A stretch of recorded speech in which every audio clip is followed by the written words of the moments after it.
Welcome to APL में आप सभी का स्वागत है। तो आज मैं आपके सामने दो प्रोग्रामों का रिव्यू पेश कर रही हूँ। पहला प्रोग्राम है, एक वेब सीरीज़ है, इसका नाम है दलदल। ये जियो हॉटस्टार पर आई है और इसमें है भूमि पेडनेकर, आदित्य रावल, समारा तिजोरी। आदित्य रावल मैं आपको बता दूँ परेश रावल के बेटे हैं और समारा तिजोरी दीपक तिजोरी की बेटी हैं।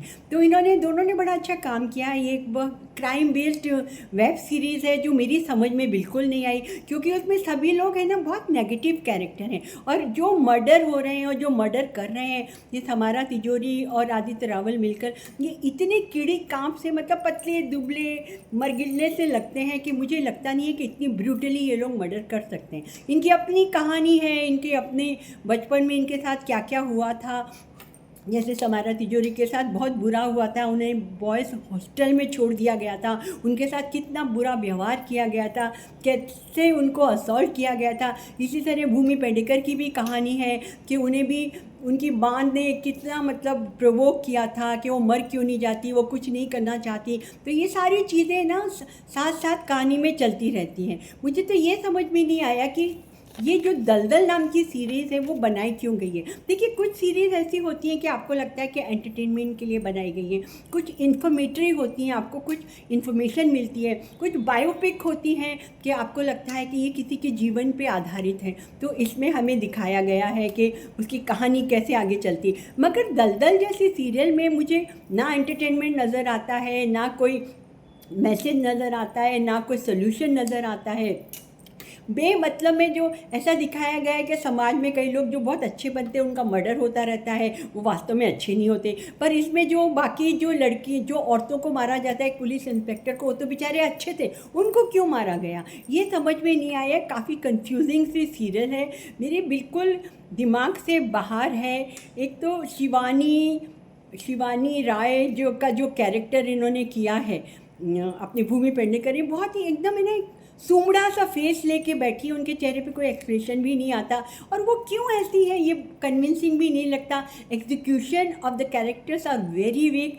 अभिराज मीनावाला ने इसे डायरेक्ट किया है, लेकिन ये दलदल देखते समय मुझे लगा कि मैं पहला एपिसोड देख के मुझे लगा शायद दूसरे में कुछ होगा, तीसरे में कुछ होगा, चौथे में कुछ होगा, लेकिन फिर वो जैसे दलदल में आप धंसते चले जाते हैं ना, तो मैं भी ऐसे धंसती चली गई, मगर इसमें कुछ कल्मिनेशन नहीं लिख रहा। और एंड में देख के मुझे लगा इस क्वाइट डिप्रेसिंग सीरीज। अगर आप देखना चाहते हैं तो आप ज़रूर आप जाएं प्राइम वीडियो पे जाके देखें, आपकी मर्ज़ी है। पर मुझे तो इसको कोई भी रेटिंग देने का मन नहीं करता, क्योंकि ये देखने के बाद मुझे अजीब सा डिप्रेशन हुआ है। हालांकि एक्टरों ने काम ठीक ठाक किया है, तो मैं जो दो नए लड़के हैं जो मिस्टर रवेल और तिजोरी मिस तिजोरी, उनको ऑल द बेस्ट कहना चाहूँगी।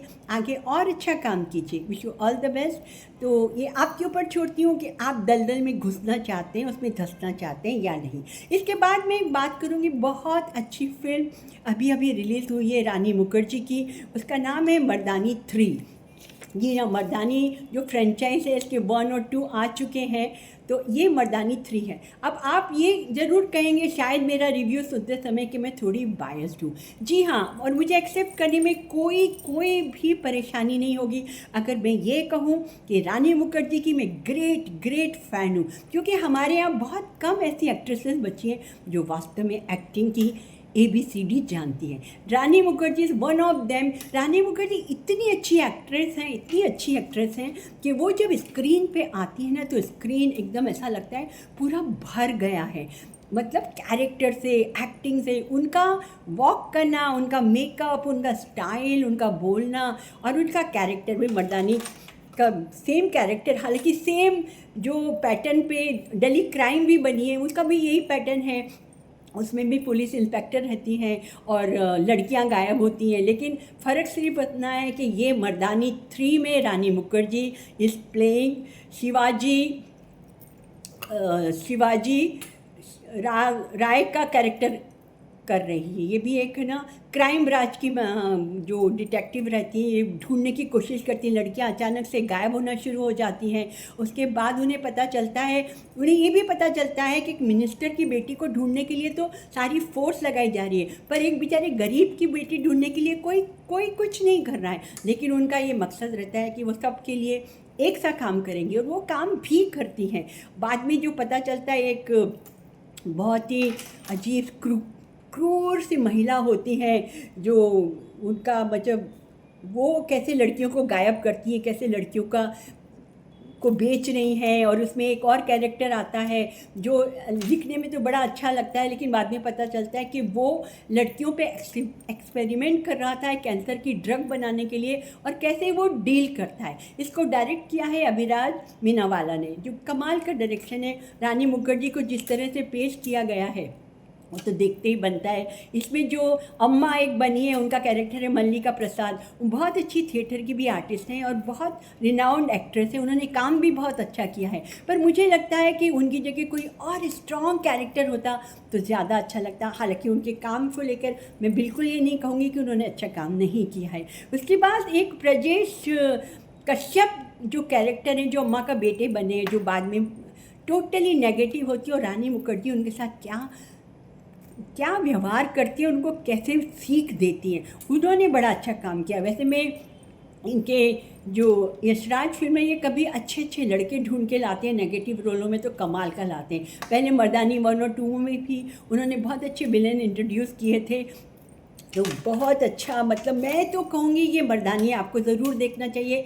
ये हमें एक मैसेज देती है, एक औरत का करेज दिखाती है कि एक औरत में रानी मुखर्जी का कैरेक्टर भी दिखाया उन्होंने। ये भी बोला है कि सारी मुश्किलें, सारी तकलीफ़ें औरतों को क्यों बर्दाश्त करनी पड़ती है, और हम चाहें तो हम औरतें से कैसे फ़ाइट कर सकती हैं। तो गाइस, अब मेरी रेकमेंड पे मर्दानी 3 ज़रूर देखिए। अभी अभी थिएटर में चल रही है, इसके बहुत ज़्यादा शोज़ नहीं आएंगे क्योंकि ये धुरंधर नहीं है, तो आप ज़रूर जल्दी से देख डालिए। एंड हेड्स ऑफ टू रानी मुखर्जी। मैं मर्दानी 3 को APL की तरफ से 3 रेटिंग देना चाहूँगी। सो रानी, आप 2 या 3 साल में पिक्चर करती हैं, आप ऐसी अच्छी पिक्चरें करते रहिए। और मैं एक बात और आपको बताती चलूँ, ये मेरा अपना ओन व्यू है। मर्दानी फ्रेंचाइज की अगर 10 बार भी बनी ना, 100 बार भी बनी, फिर भी मैं रानी मुखर्जी के लिए उसे देखने जाऊँगी। तो गाइस, ये था मेरा दलदल को लेके रिव्यू और मर्दानी 3 को लेके रिव्यू। अपना ध्यान रखिए, प्यार से रहें, मेरी APL को ऐसे ही प्यार दें। कमेंट सेक्शन में जाके बताएं कि आपको मेरे रिव्यूज़ कैसे लगते हैं। YouTube पे जाकर मेरे चैनल्स को सब्सक्राइब करें। तब तक के लिए बाय बाय।